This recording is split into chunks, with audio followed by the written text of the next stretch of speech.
Episode 3 of A Night of the Seven Kingdoms is here, and let me tell you, this was the standout episode of the season. The ending didn't just wrap things up, it flipped the entire tone of the show on its head. That familiar Game of Thrones and House of the Dragon darkness we've been missing, it's back, and it's more intense than ever. The reveal of Egg's true identity during the puppet show wasn't just a shock, it was the culmination of clues scattered throughout the episode.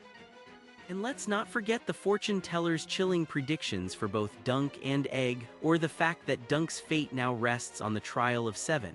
So let's dive into this week's episode, break it down, and talk about what made it so powerful. Spoiler warning, if you haven't watched episode 3 yet, now's the time to turn back.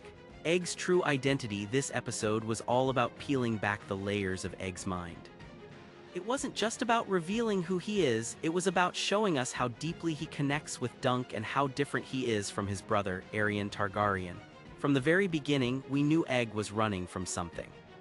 But when he met Dunk, he found someone who treated him with kindness, someone who made him believe he could be more than just a runaway.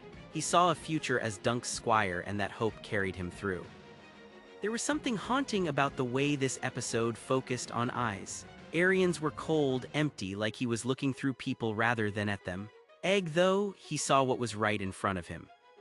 That moment in the opening scene where Egg watches Dunk sleep, eager to start the day and prepare Thunder, it wasn't just about duty. It was about care. And that care extended to Thunder, the horse Aerion callously killed during the joust. Aerion saw the horse as a tool, something to be discarded. But Egg, he respected it, just like Dunk. Remember in the last episode when Aerion's horse was spooked and Dunk was the one who calmed it. Egg mentioned how he'd always been told horses were dumb, that they only understood force. But he didn't believe that. He thought horses, like people, deserved respect, and that's exactly what Dunk gave them. It's another way Egg and Dunk are alike, and another way Aerion stands apart. Then there was that quiet moment when Egg and Dunk sat overlooking Ashford. Egg talked about wanting a simple life, land, animals, peace. It was a glimpse into his soul, a hint at the weight he's been carrying, and then in the episode's climax, everything clicked. When Dunk stood up to Aerion to protect Tansel, Egg couldn't let him get hurt, so he revealed the truth. He wasn't just some orphan boy, he was Aerion's brother. The blonde hair was gone because he didn't want to be like his family. He cut it off to distance himself from them, from the cruelty he knew all too well. That's why he panicked at the sight of the Targaryen banner in episode 2. That's why he whispered "kill him" during Aerion's joust, because he knew his brother was capable of anything. And when Aerion killed Dunk's horse, Egg didn't just suspect foul play. He knew, because he'd grown up with Aerion's cruelty. Dunk, though, had no idea, and now I can't help but wonder, will Dunk feel betrayed? Egg lied about everything, his name, his past, even his father. Dunk thought he was protecting a squire, not a prince. Sir Duncan the Tall's nobility. If there's one thing this episode drove home, it's that Dunk isn't just a knight, he's what a knight should be. He believes in honor, in protecting the weak, in earning his victories. We've seen his softer side too, the way he teaches Egg, makes him breakfast, even the way he speaks to him. There's a brotherly bond there, something Dunk never had with Aerion. Dunk's nobility shone in 2 key moments. First, when the Master of Games tried to rig the tournament, asking Dunk to throw the match against Lord Ashford's son. Dunk refused. He didn't want a hollow victory, he wanted to earn it. And when the Master of Games said, "Have you not earned it?" it was a reminder of how hard Dunk has worked his whole life. But for Dunk, honor matters more than an easy win. Then there was the ending. When Aerion snapped Tansel's finger over her puppet show, because, let's be honest, no one insults House Targaryen and gets away with it, Dunk didn't hesitate. He stood up to Aerion even when it meant risking his life. That moment when Aerion asked, "Why did you throw your life away for this woman?"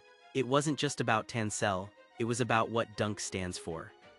Being a knight isn't about the sword or the shield, it's about doing what's right no matter the cost. The fortune teller's predictions now. If you haven't read the books, you might want to skip ahead because this part is all spoilers. The fortune teller's words were brief, but they carried the weight of fate. For Egg, she said, "You shall be king. Die in a hot fire, and worms shall feast upon your ashes, and all who know you shall rejoice in your dying." We now know Egg becomes King Aegon V. But that prophecy, it's brutal. He does become king, but only after his brothers and their heirs are gone. And his death, it's tragic. He dies in the fire at Summerhall trying to bring dragons back into the world. The small folk mourn him because he fought for them, but the lords, they rejoice. Because Egg's reign challenged their power and they never forgave him for it. For Dunk, the fortune was simpler. You shall know great success and be richer than a Lannister.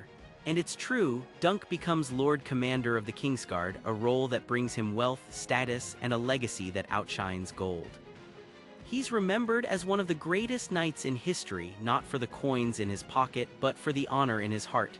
My review of the episode: this was the best episode of the season. The tonal shift at the end wasn't just a twist, it was a turning point. The lighter, almost fairy tale-like vibe of the first 2 episodes is fading, and in its place we're getting the darkness and epic stakes we crave. Aerian's cold stare, his chilling the dragon never loses, it was like coming home.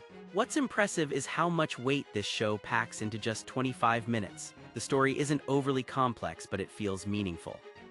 It's a tale of good versus evil, of right versus wrong, and it's woven into every character.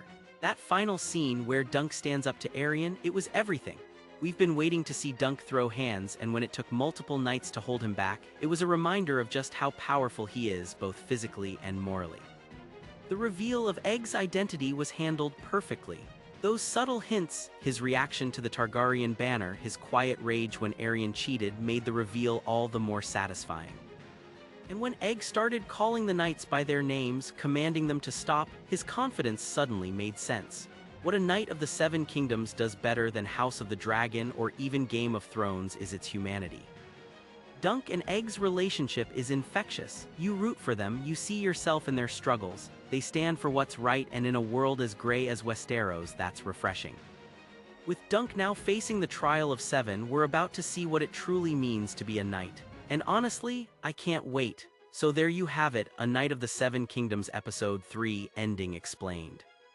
If you want more breakdowns, reviews, and theories, follow and subscribe to our channel, Movies and Series Reset. What did you think of this episode? Share your thoughts in the comments. Thanks for watching, and I'll see you in the next one.